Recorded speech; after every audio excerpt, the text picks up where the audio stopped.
Hello, this is a BCAT sponsored forum for candidates for the 21st Middlesex District State Representative seat. I'm Sally Willard, the moderator. I'm joined today by members of the press and the two candidates, Ken Gordon, a Bedford resident, and Paul Girouard, a Burlington resident. The format for the forum is as follows.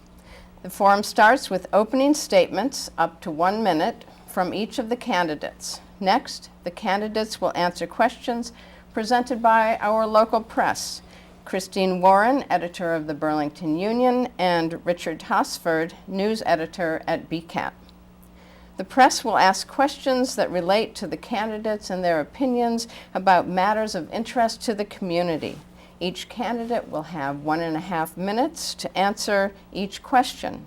Following the questions from the press, the candidates will ask the other one question. The candidates will have 1.5 minutes to answer.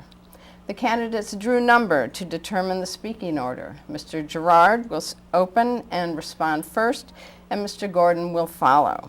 Mr. Girouard, please give us your opening statement. Thank you. Thank you. I'd like to thank Rich Hosford. I'd like to thank Chris Warren, Sally Willard, and the entire BCAT staff for making this possible. I'd like to thank you, Ken, for showing as well. My name, of course, is Paul Girouard, and I am the Republican candidate for state representative in the 21st Middlesex District, which is Bedford, Burlington, and Wilmington Precinct 3. I've lived in Burlington almost my whole life. My wife, Marianne, and I have raised 3 sons here. Most of my family still lives in Burlington as well. My professional background's in the IT field, in which I've worked for over 20 years as an IT specialist, a lab manager, and an IT site manager. I currently work at Nokia in Burlington, where I've been for the last 16.5 years. I'm getting into this race for state representative because I want to provide better representation to the people of this district. The reason I got into this race was because I did something that I wish everybody would do, is I took a good look at my opponent's record. And on every instance, I've seen him vote on increases in taxes, spending, and borrowing. And I would like to highlight some of those things during this debate. Thank you. Mr. Gordon, please give us your opening. Thank you, Sally, and thank you for moderating this debate. Chris and Rich, thank you very much. And Paul, thank you as well. I am State Representative Ken Gordon, and it has been my honor to serve as your state rep in Beacon Hill for the last 2 years. I have brought back tangible results in that time. The biggest problem that you described to me was traffic, and I've gotten to work, I've addressed that.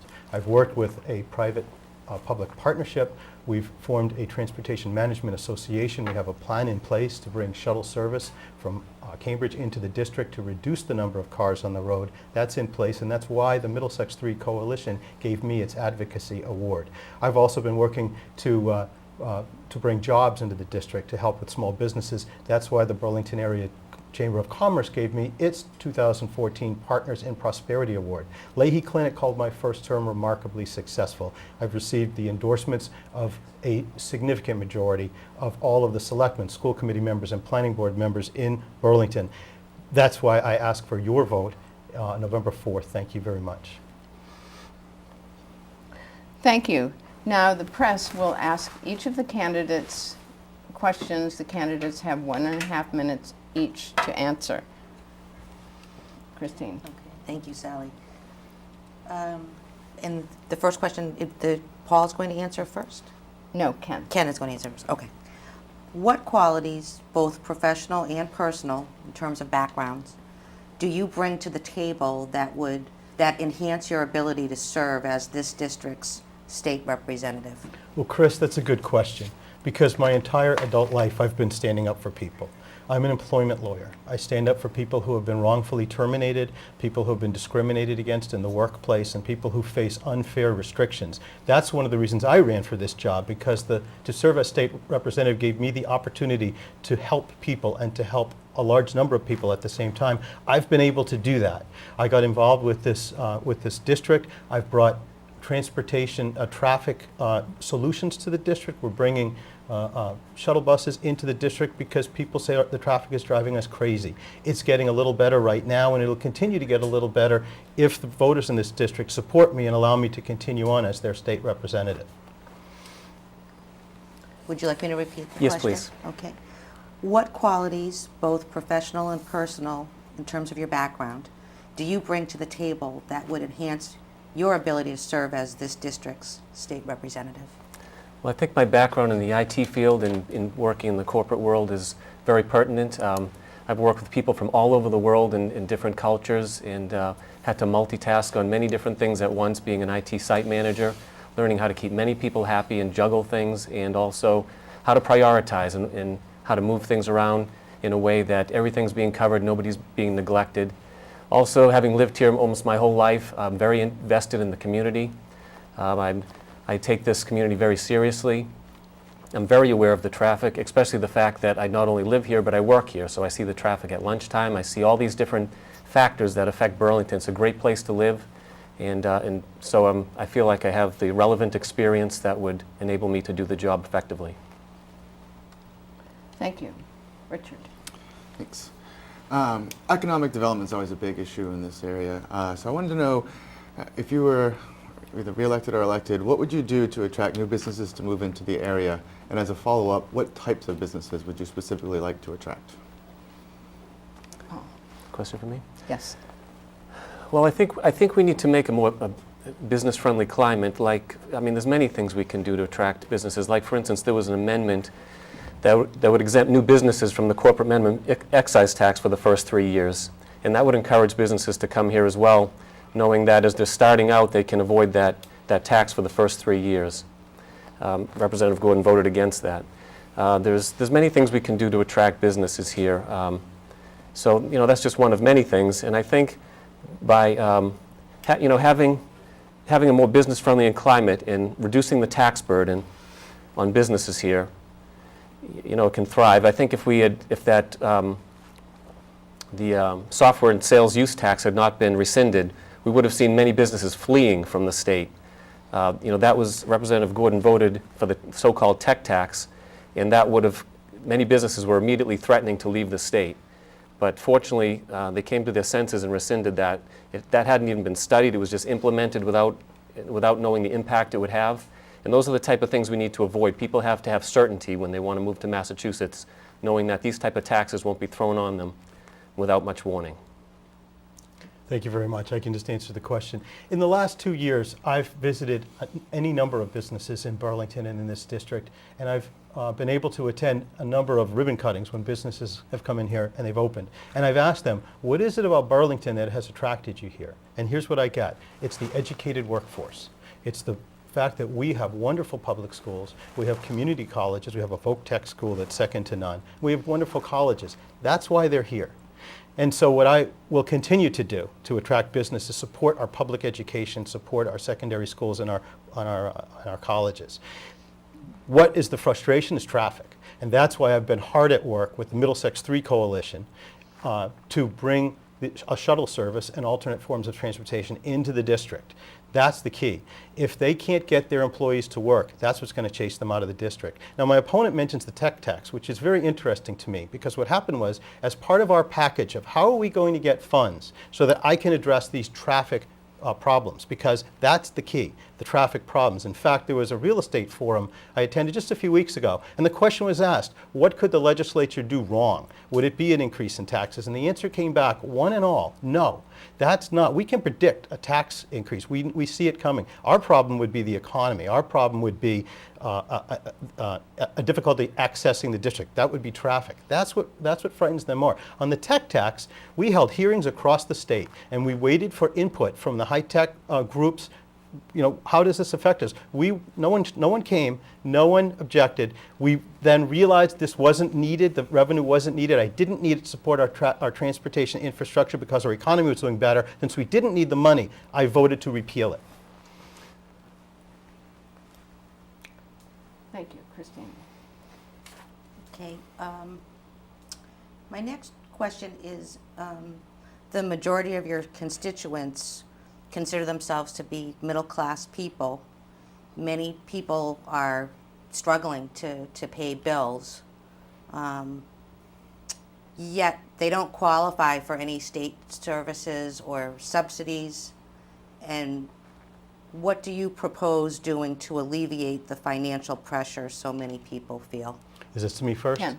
I was actively involved in our bill, which raised the minimum wage, and at the same time, it reformed the unemployment insurance premium structure that we have. I'm proud to say it was passed in a balanced way, and that was because of the leadership in the House of Representatives.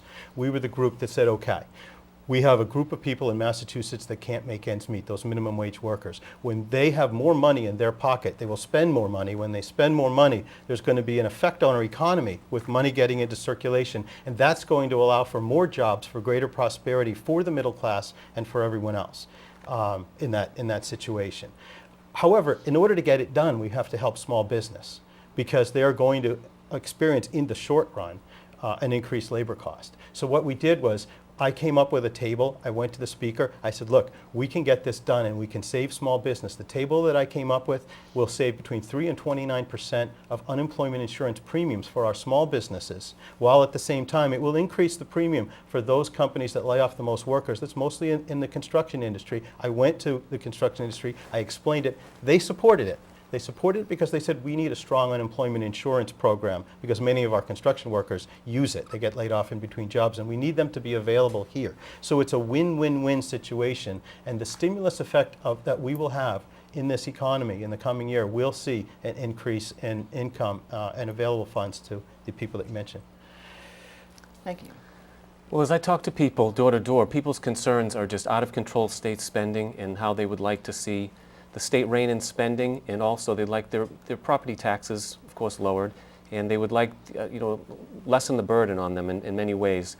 Of course, we have an automatic gas tax that's been passed now that we have the opportunity to overturn. Many things that affect, of course, that tax in and of itself is going to affect those on fixed income, lower income, and retirees the most. That'll be the most, and there are many things that we can do to help.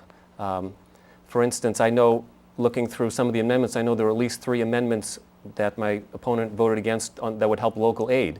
If we get more local aid coming back to the communities, that can help alleviate the problem of higher property taxes. There are many things we can do in that respect. I think we need to look at, lowering the tax burden on the citizens. That's what I'm hearing from people. Recently the registry of motor vehicle fees went up 20%. Even though the registry takes in 10 times more than they already require to operate, they raise their fees 20%. There's no need for these increases. We have an excess in the state budget, yet there's no desire to save the taxpayer some money. So there's lots of things we can do. We can cut down on spending in lots of ways. May I have a follow-up question? Or should I wait? Wait. Okay, wait, okay. Yeah. Richard. All right, so 2 of the major issues that I'm hearing a lot about today are taxes and traffic. So this sort of combines the 2. As Paul kind of touched on, there's currently a ballot proposal up in this November that would eliminate the requirement that the state's gas tax be adjusted annually based on the Consumer Price Index. People in favor of the vote say the linkage causes the tax to increase every year without a vote of the legislature, therefore making it taxation without representation. Those against the bill say that this will reduce against the question, say that passing it will reduce the amount of funds available for road repairs and road safety. So how would you vote on this ballot question and why? Paul. I would definitely vote yes on 1 and encourage people to vote yes on 1 to overturn that. Massachusetts spends a lot more per mile per road. I believe it's on maintenance 8 times the national average per mile on road maintenance, and on administration, and 4 times the national average on maintenance per mile of road. We're not spending our money wisely. Of that 24 cents that we currently take out, we need to make sure that all goes to roads and bridges. What happens is it gets diverted for other purposes. So if we can make sure that that money goes to all roads and bridges, we will have more than enough. And so we need to overturn that automatic gas tax, and we need to make sure our money on roads and bridges is spent wisely. Thank you. Our roads and bridges are in terrible shape. Our economy is wonderful. Our unemployment is low. we're doing wonderfully in so many different ways, but our roads and the bridges need repair. This gas tax, 24-cent tax, and a tie to inflation came in through the transportation bill, which means that all funds generated through this tax go not only to transportation but to roads and bridges. You know, a couple of months ago in Chelmsford, there was a piece of a bridge that fell from Route 495 onto a passing motorist underneath on Route 3A, and there was the piece of the bridge hit at the hand of a child who was a passenger in that car. Had that car been a little bit to the right, there would have been a disaster. I need to rely on our ability to fund the repairs to the roads and the bridges so I can bring down the traffic. The traffic is what I've got my eye on, because if we can't address our traffic issues, we're going to drive our businesses out of here. That's what they've told me. I want to solve that problem, and that's the most important. As my opponent said, we've got to control our property taxes. The best way to control our property taxes is to entice businesses to stay here and come here. And the way to do that is by giving them a transportation system they can rely on. So that will save more money. If I know that we have the money to address our roads and bridges and our traffic and our issues, we'll save more money in the long run. And so I will vote to keep the tie-in to inflation. I think that's the responsible thing to do. But what I'm saying is that we're already spending 4 times as much on maintenance and 8 times as much on administration. And it would only take a quick change in that law after a year to take the money and to divert it somewhere else. We're spending, excuse me, because my opponent opened the door to rebuttal, we're spending what we need on transportation and not a penny more. We have 2 bridges right next to our area that is in a condition where it cannot handle, from an engineering perspective, it cannot handle the traffic that goes across it. I don't want a disaster to happen in our area. I am in favor of safety, and I'm voting that way. Thank you. Can we get back on track? Okay. This is going to be similar to the last question. And so I think where I'm going to try to describe this is, I think that there are constituents in Burlington, and I believe that the average household income in Burlington is just about $100,000 per household. Yet so I'm not talking about people making minimum wage or increased minimum wage. I'm talking about the people who often have 2 earners or 1 earner around the $100,000 mark. It sounds like a lot of money, but we'll look and see things coming to town like, high upscale restaurants, and it's a feeling of that's not for us, that's for the people from the more affluent communities, and that's for the executives from the companies. And so there is this feeling of having a lot of financial pressure, and in some sense of feeling that polarity, similar to politics, of the haves and the have-nots, and being part of this shrinking middle class and trying to hold on. And so I would like to know what solutions you have for those people. Am I first? Ken. Okay. The House this term passed an economic development bill, which provides funding for training, both at the public school level, the vocational school level, and also for adults. One of the problems that we have is that we are a high-tech generated economy. We have a lot of high-tech businesses here. Sometimes people in the high-tech world are at a job where technology passes them by. They're working with one type of technology. It's not needed anymore. They find themselves laid off. I'm working on a program here. We passed this, the parameters in the economic development bond bill, the economic development bill, so that we can retrain laid-off workers and have them catch up. The key to the question, I think the answer to your question is, as we bring more businesses into this district, and they are coming, and our unemployment rate is low, then income will rise, because we'll have a competitive workforce situation. So people will make more money. We've got to look at those mid-tier level jobs. So as the high-tech workers come in, and as jobs that pay the most come into this district, there's also the need then for the mid-level jobs to come in, because they've got to fill that level too. And that leaves other businesses, the smaller businesses, to come in, because we've got people here. So yes, there are some restaurants that are coming that would serve people who may have a higher budget to eat on a weekend. But there are also workers that are working in the offices, that are working, the collateral workers that are coming in those industries that are going to want a different kind of an experience in a restaurant, and a different kind of experience in all various ways. It's all a web that feeds itself. Thank you. Paul? Can you repeat the question? Oh goodness, I'm going to try to. Okay. All right, so it's a follow-up to the last question I had. So that in Burlington, the average household income is around $100,000, which sounds like a lot of money, but there are a lot of people who feel very stressed financially and see things coming into town like very high, upscale restaurants, and there is this feeling of being in this economy that's very polarized of haves and have-nots, and being in this middle class, that those types of amenities are not for us. They're for more affluent people. But it's this sense of just trying to hang on to be part, to hang on to the middle class and feeling very pressured. What solutions do you have for those people?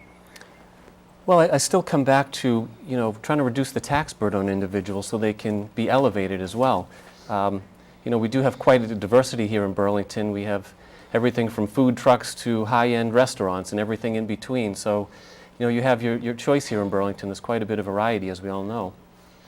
I think that's what we need to do, is just make sure that we can limit the tax burden on people and make things so that they have more opportunities, and that they're not stressed, and they're able to, have the choices they want. I don't think, I don't sense as much of a divide. I think it's all there for the people who want it. I mean, I work in that environment during the day, and I know, when you go to certain restaurants, you're probably expensing it on your expense bill as opposed to paying it out of pocket. So I know how the whole thing works, but I think Burlington just has such a great variety, and when I talk to people, people love Burlington, and they love the variety we have here. We have everything within reach, everything from the mall and everything in between. So, I think we have it all here in Burlington.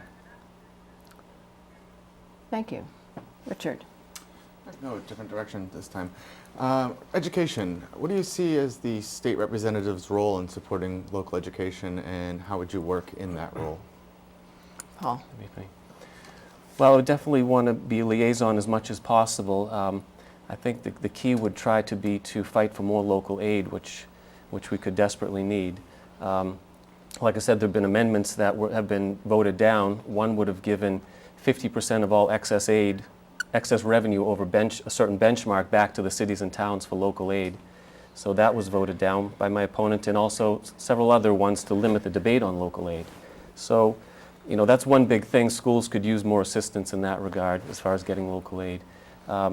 There's so many things that we can do in the community. You just have the Dollars for Scholars, and there's many things going on, and I think that being a part of the community and being involved would do as much as I can to be involved. Thanks. Thank you. The schools were the reason I moved to this district more than 25 years ago. My son is a student in the public schools, and my wife teaches in the public schools. So it's vitally important to me that we support our public schools. And again, that's why we bring jobs into this district, because of our educated workforce. It all starts and really ends right there. That is the important issue in our district. My opponent brings up a political trick, and I hope that the residents of our district understand the gamesmanship that sometimes goes on in politics, because some of these issues are merely politics. What happened in Beacon Hill was the municipal leaders, the selectmen, asked us to rule on local aid, to decide what we would give for local aid before we publish the rest of the budget, because our budget usually comes out in June, and the municipalities' budget begins in July. We give them what's called a cherry sheet that tells them what they're going to be making. Well, they said, can you do that a little early, because it's a little late for us. So we took that out of order, and we did that early in the spring. We debated it, we passed it, and we give municipalities, I think it was an extra $100,000 between the school and local aid. Then what happened was our opposing party, and mostly it was the most conservative members, brought up amendments months later after we had already resolved everything, and said, no, we want to increase it again. They knew that it was out of order, and they were ruled out of order. They knew we did that already. And so it was, not only was it sour grapes, but really it was just, they were looking for a tool that they could ask a candidate in a debate like this and say, you voted against local aid. No, I didn't. I voted to increase local aid. I just did it in the right and proper way, the way we had agreed to do. My opponent knows that, because the candidates, the reps that he's standing with, know that too. Thank you. Christine? Okay. How do people that you work with describe your leadership style, and what can people expect? Well, this is to me. Yes. I'm delighted that in my 2 years, in my freshman year, my freshman term as state representative, I was able to gain the respect of my colleagues around the board, Democrats and Republicans alike. I helped pass any number of pieces of legislation. What I did was I got involved in the ground floor. When I knew that there was important pieces of legislation that was going to affect my district or the people of the Commonwealth, I would go to the sponsor or sometimes to the Speaker of the House, and I'd give my input. And oftentimes that input was accepted. The unemployment insurance reform that I talked to you about, I proposed, as I say, I proposed a table. I went to the Speaker, I said, we can do this, and this is how we can.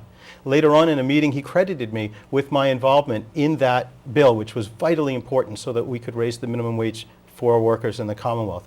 After that, my colleagues came to me. In fact, one of the majority whip said to me in an issue that involved labor and workforce development, he said, we can't start this meeting until Ken Gordon gets here. I'm a freshman, and I considered that to be a great compliment. That's the reputation that I've developed. Later on in the session, there was another bill that had to do with workers' rights. The Speaker of the House told me, it's a good bill, but this is what I want you to do. I want you to talk to the minority leader, Brad Jones, the Republican minority leader. Talk to him. Brad and I worked it out, and we passed that bill through the House unanimously. It was my bill. It came through the Senate 38-0, unanimously, bipartisan support, all Republicans voting yes, and the governor signed it into law in July in a bipartisan way. So I've developed a very good reputation. I hope to continue that way. Thank you. Paul. In the private sector, I have a very good reputation working with people. I've had to work with, like I said, people from all over the world, many different cultures, and I've learned how to get along, to appreciate other cultures. In my role as a site manager, I've had to, like I said, juggle priorities and make sure that everyone's needs are met. So I have a very good reputation working with people and getting things done and making sure that things don't fall through the cracks and doing what needs to be done to make sure everybody's needs are met. Thank you. Richard. So understanding that there's a difference between party affiliation at the local level and the national level, a lot of people still identify Democrat, Republican based on what they see nationally. So I want to know, in regards to your own parties that you've selected, what do you agree with on the national level? What do you agree philosophically with your party as it's seen on the national level, and what might you disagree with? Paul. On the national level, I agree with the basic principles of limited government and limited taxation. I agree with a strong national defense, and I agree with many of the things that the Republican Party agrees with.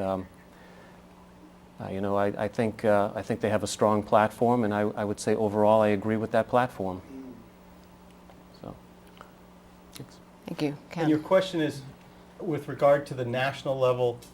Yeah, well, a lot of people, they make the decision, or they already have associations in their mind based on what they see Right. on CNN and other major networks. So I just wanted to know, like, what you see other, in the party that you do agree with as far as like Democrat philosophies and the national party platform. Well, from an issue-to-issue basis, there are many issues. I'm a Democrat. I'm a proud Democrat, so I would agree with its platform. But there are certain issues that we all disagree with. It goes as part of life. What I see in Washington, from afar, because I'm here in Massachusetts, but what I see is people decide if an idea is a good idea or a bad idea based on whether the person has a D or an R at the end of their name. And they may look for that first. And in fact, even within the party, there are certain people to the right or to the left, they're fighting within the party. On Beacon Hill, it wasn't like that at all. In Beacon Hill, we work together. And we have people with a D next to their name that take a position that may be more to the left or to the right of the person with the R. I work together very well with some of my colleagues who are Republican. It really doesn't matter. Our disagreements are more geographic. Does this benefit my district here in Burlington as opposed to the Cape or Western Mass? Our differences are issue to issue. So where I may agree with someone on one issue who has a D, I may disagree on the next. And the same true with a person with an R. It happens all the time. Mostly it comes out when we're working on a bill to make it the best bill it can be before it gets out to the floor for a vote, because really that's where the work takes place, and rolling up our sleeves and making the bill better. And very often the person I'm working with, like I told you, Minority Leader Brad Jones, the person I'm working with is the person on the other side of the proverbial aisle, but it's almost like the aisle, it dissolves in the State House in Beacon Hill. Thank you. And I believe we've finished our 4 questions. Thank you, Chris and Richard. That concludes the Q&A part of the forum. I'm sure you've learned a lot about each candidate and his goals for the next 2 years. Mr. Gordon and Mr. Girouard will now ask each other a question. Each has up to 1.5 minutes to answer. Mr. Gordon will begin by asking Mr. Girouard his question. Thank you very much. And thank you again all for participating. As I said, Mr. Girouard, I moved here 25 years ago because of the school systems in this district. They're very strong and very good. And we prepare our students for college very well here. We rely on a very strong STEM system of education, which is science, technology, engineering, and math. And we have bills, and we had one this term, that tends to address our curriculum. Some parts of the country, in fact, in some parts, there's ideology that seems to come up. If elected, do you support the education of our children using science, technology, engineering, and math as a basis of our curriculum, including teaching the sciences of such things as global warming, evolution, and appropriate age-appropriate biology?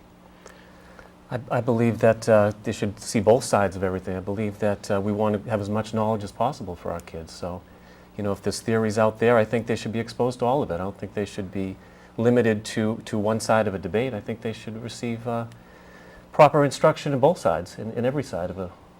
Do you believe that evolution has 2 sides to that? It's not a fact? I don't believe evolution's a fact, no. I believe it's a theory, just like it says, the theory of evolution. Okay. Thank you. My Mr. turn? Girouard. Ken, you've officially voted with Speaker DeLeo 99% of the time. That's a pretty high percentage rate. Very few state reps have that high of a percentage rate. You voted with him on virtually every tax increase, every increase in spending, every increase in borrowing, including upgrades to the convention center, a 30-year bond for $1.2 billion for a convention center that's losing money, and many other things that you vote in lockstep with the Speaker of the House. Now, after looking through your voting record, it took a while. I mean, I looked through dozens of bills, but I actually found the one bill that you apparently didn't vote with Speaker DeLeo on. And it's quite telling and quite interesting. This particular bill, Roll Call 13-125, ensures that U.S. citizens and legal permanent residents seeking public housing are not displaced by individuals illegally residing in the Commonwealth. Even Robert DeLeo voted for that, as well as Jim Dwyer in Woburn, as well as Jim Maselli in Wilmington, but you voted against that, failing to safeguard the integrity of the state's public housing program by allowing illegal immigrants to take priority over legal U.S. residents and citizens. Now that's quite, I mean, you broke your 100% voting record from DeLeo for this. So my question is, what was your thought? Is it because you're a member of Progressive Massachusetts and they seek full benefits, full municipal benefits for illegals, or what made you break from DeLeo in this particular bill? Well, Paul, you've actually got it backward. Yeah? Because I have not voted with Speaker DeLeo 99% of the time. He's voted with me 99% of the time. Because what he does is, before bringing a bill to the floor for consideration, he asks us, what do you think? And oftentimes I will tell him what I think, and oftentimes I'll disagree, and he'll say, what can we do to make it better? The unemployment insurance bill was one of them. I didn't think the table that I saw would work, and so I drafted one myself. I talked to him, and it made it better.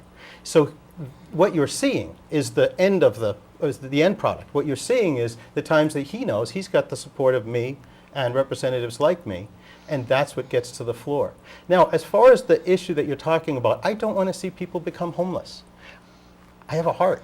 I don't want to see someone who has a home end up homeless. And what I believe that we have to do, and what I have done, is I've sought support from the Department of Housing and Community Development to find homes for everyone. not to put one group of people against another. That's just not what I'm going to do. So I have a track record on that. In Bedford, we have a facility that houses people in transition, homeless people, in essence, coming up from Chelsea. There were 88 families in that facility when I came into office. 110 kids were in the schools in Bedford. I looked at that. That was not fair to Bedford. I found a way, within 8 months, I had the number of families in Bedford reduced from 88 down to 24. I had the number of kids down to 17, and all of those families went to a better place. So the way that I handle these issues in Beacon Hill is to be fair with everybody and not to pick one side against the other. Thank you. Now, each candidate will have up to 2 minutes for a closing statement. We'll start with Mr. Girouard. I thank you for watching this debate. I think you've seen some of the differences between my opponent and I.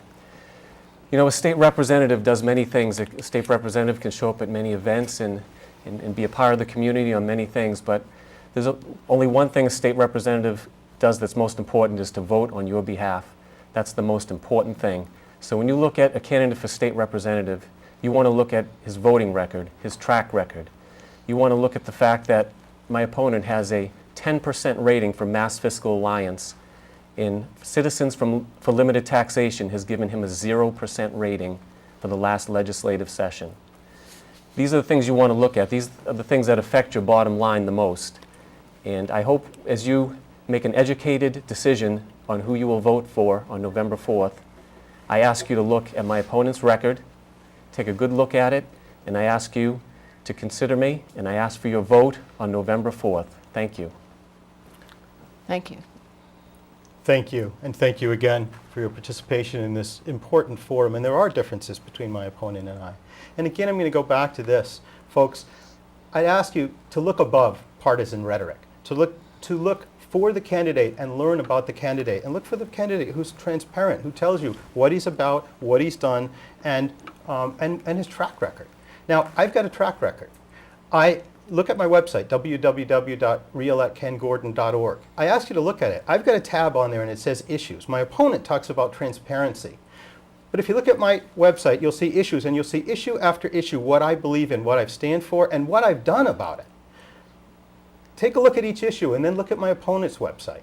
Try to see what he feels, what he's done about it, what his track record is. You won't find anything, because my opponent on his website has nothing but slogans. I'm about more than slogans. In fact, what he just told you was he referred to two very conservative, politically active groups that get involved with rating people. You will probably not be surprised that all of the Republicans in the groups that he just mentioned are rated the highest and the Democrats the lowest. I'm not about party politics. I'm there to serve you, and I'm there to solve your problems. One way I've been solving your problem is the traffic. That's what you tell me you want me to do, not talk about politics. So I'm addressing the traffic. That's why the Middlesex 3 Coalition gave me its advocacy award, because we are reducing the traffic. I'm there to support small business, to create jobs so that people in this district can do a little better. And I have been doing that, and that's why the Burlington Area Chamber of Commerce gave me its Partners in Community Prosperity. And really emphasize, I'm proud that this was called the Partners in Community Prosperity, because together we can make this community more prosperous. It's why Leahy Clinic called my first term remarkably successful. I filed a bill that reduced the waiting times in Leahy Clinic, because that will make your life better. That's what I'm there for. I'm there to solve problems. If you will give me your vote on November 4th, I would appreciate that. Please vote for me November 4th. Thank you very much. Thank you, Mr. Girouard and Mr. Gordon. You've given the residents plenty of information to consider when making their choices on Election Day. And thank you, Chris Warren and Richard Hosford, for participating and asking the candidates the tough questions. Thanks also to the staff and crew of BCAT for making the show go on. Thank you for watching this BCAT-sponsored Candidates Forum.